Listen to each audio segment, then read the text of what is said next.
உம்முடைய கண்களில் எனக்கு தயை கிடைத்தது என்று. அதன் பிறகு போவாஸ் அவளை குறித்து எல்லா விவரமும் அவனுக்கு தெரியும் என்பதை கூறுகிறான். அது மட்டுமல்ல, அவளுடைய உள்ளத்தில் உள்ள கவலைகள், பாரங்கள் எல்லாவற்றையும் அறிந்தவனாய் அவளுக்கு ஆறுதலாய் பேசுகிறான். அதனால்தான் உம்முடைய கண்களில் தயை கிடைக்க வேண்டும் என்று கூறுகிறாள். அதன் பிறகு அந்த வசனத்தை கவனிங்க. உம்முடைய வேலைக்காரிகளில் ஒருத்திக்கும் நான் சமானமாயிராவிட்டாலும்னு சொல்றா.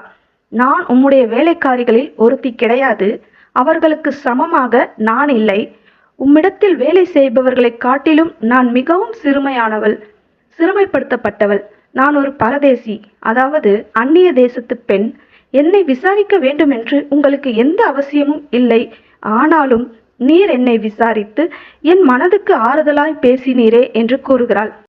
பாருங்க, அவளுடைய உள்ளத்தில் எவ்வளவு வேதனை இருந்தால் போவாஸ் பேசிய வார்த்தைகள் அவளுக்கு ஆறுதலா